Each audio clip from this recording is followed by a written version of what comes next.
Magandang hapon mga idol. May nagpagawa sa atin ng SSL.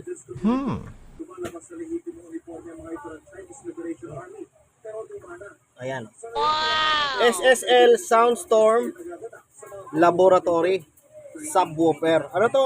Itong tawag nila na low profile amplified sa subwoofer. So, may nagpagawa sa atin. Ito yung kanina pa. So, inabot tayo ng hapon. Gabi na pala. May power pero walang sound. Sakit sa ulo to mga idol. Kasi SMD galing to sa kabila. Ayaw nila gawin kasi nga chips na raw. Ano? Talaga to So, ito yung speaker, ampli, tapos inverter niya, tapos yung supply DC 12 volts. Okay. So, wala raw, wala raw sounds. May nagpagawa sa akin na yung isa JBL. Dalawa yung ginagawa ko mga idol. Oh. So, ito naman yung isa. JBL. Ganyan yung mga ampli niya. Speaker to yan. Oh. Ayos, ha? Diba, JBL? Oo nga, no. Ang problema ko nito mga idol, pyesa. So, ito kasi, wala lang sounds. Pero may power. Okay. Yung JBL na pinagawa sa akin ng customer ko, tatlong linggo na yata yun. Problema ko pyesa, binura yung may buradong IC. Bali dalawa yung SMD IC na TL494. So may makita tayo dyang TL494 na IC. Okay. Sira nun. Kaso, nilihay, wala akong makitang number ng isa, dalawang IC. So, sabi ko sa kanya, try lang natin kung may makaparehas. Kaso, naghanap na ako dun sa kabila, wala raw eh. Oh, no! Malungkot tayo dyan sa JBL na yun. Nakabang naka-standby lang sa akin. Kasi, pag may dumating talaga, gagawin ko talaga yan. Sayang yan. Oo nga. So, ito, nagpagawa sa akin. Tiningnan ko sa shopping, parang galing sa ibang bansa yata nabibili itong model. Nakalakay doon, Amazon eh. Ay, iba na yun. Yun nga, walang sound. So, walang audio yung walang sound kasi walang supply yung preamp. Talaga to Diba yan? So, ito kasi, papunta rito, may preamp pa rito op-amp pala. Dito yung may pindutan kasi yan dyan. Dito pala yung gain. So yan. Okay. SSL. Ginagawa mo. Low Pro 10. LO Pro 10. So walang sounds. Ginawa natin, yung isang supply meron, negative, positive 12. So, dati raw pinagawa,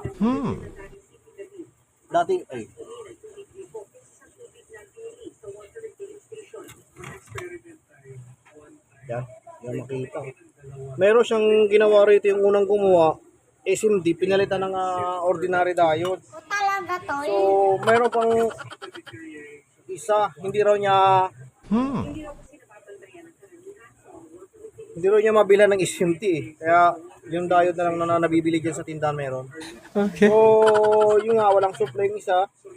Yung isa mayroong positive 12, walang negative 12. Kaya wala siyang sound. Okay. Yun ang nasira. Okay. Tapos ampli. Isang piraso lang namang speaker. So, yung nga ginawa natin, napagawa natin, nagkaroon ng supply yung siya, yun, tumunog na, mga idol. So, yun lang sira na ito. Bakas ang magnet na ito mga idol eh. Kapito.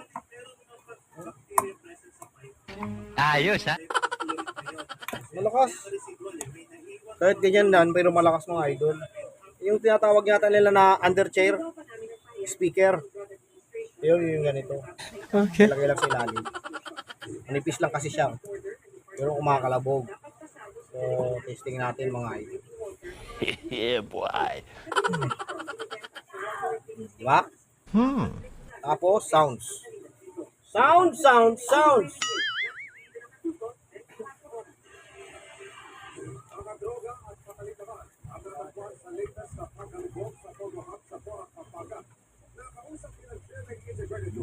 Ginagawa mo. Hindi marinig. Kung makita mo yan gumagalaw na. Babug. Oo nga, no. So, okay na. May kalabog nga lang siya. Wala siyang ano. Kasi, bass amp lang siya mga idol. Subwoofer amp. Okay. Maganda rin. Pwede tunog. Pag ilagay mo sila sa sakyan to, malakas. Okay. Buo yung ampli. Yung supply ng op amp ang sira. Mo talaga, tol. Buti nagawa pa. Pinagawa raw niya dati daw, yung nga sinabi ko sa iyo sa ano na kanina na pinagawa raw kaso saglit lang. Hindi niya napansin kasi yung isang diode. Kasi may naka takip na itim. Mo talaga, tol. Parang yung rugby na itim mga idol. Malimit siya. Sa ilalim nun, medyo kiskisin mo lang konti. Kasi baka matanggal yung ano, yung value ng pyesa. O dandahan lang kaya lagyan mo tin, kiskisin mo lang konti. Kasi nakadikit eh. Hindi naman siya nakahinang. Nakadikit yung rugby. Okay. Kaya nga, nabuo ng mga idol. Magaling ka eh. Bago magalaw na.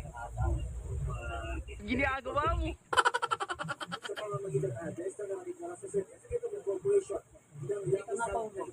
Tagal naman ng kanta. Ano yun?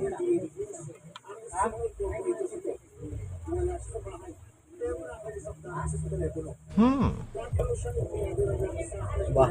Magalaw. Ang galing mo talaga, bright ka. Kung mga artist nakagawa naman tayo ng ganito, yun ang problema ko lang mga idol, yung JBL. Yung JBL, wala tayong pyesa nun. Oh no! Nagpahanap na ako niya kasi baka meron sa ibang shop. Kukopyahan ko lang yung circuit. Baka may hindi mayroong isang piyesang hindi nabubura. Ay, iba na yun. Na ganyan din. Kasi parang China lang eh. Oh. Yung mga ganitong klaseng board, parang China lang yun eh. Diba? Oo nga. Mas video na ng mga idol. At least nakakagawa tayo ng ganyan. Meron yung NBN. Meron din ganitong NBN eh. May Pioneer din ng ganito mga idol. Nakagawa rin ako. Problema ko lang tayo itong lintik na JBL. Pyesa. So galing na rin sa ibang shop yan. Subscriber pala natin yan. Napunta sa iba, hindi na nakita yung pesto natin. May mga hininang na eh. Yung problema ko, baka may yung piyesang iba doon, baka hindi na rin yung original. Iyon pang isa pa kong problema. Kaya kailangan ko ng kaparehas para makopya natin mga idol. Yung circuit. Kung tama ba yung transistor o hindi. Kukopya sana natin. Problema ko lang yun lang talaga. So mga idol, next video na lang. Basta kagawa tayo nito. Tutuwa na may ara nito. Next video na lang mga idol.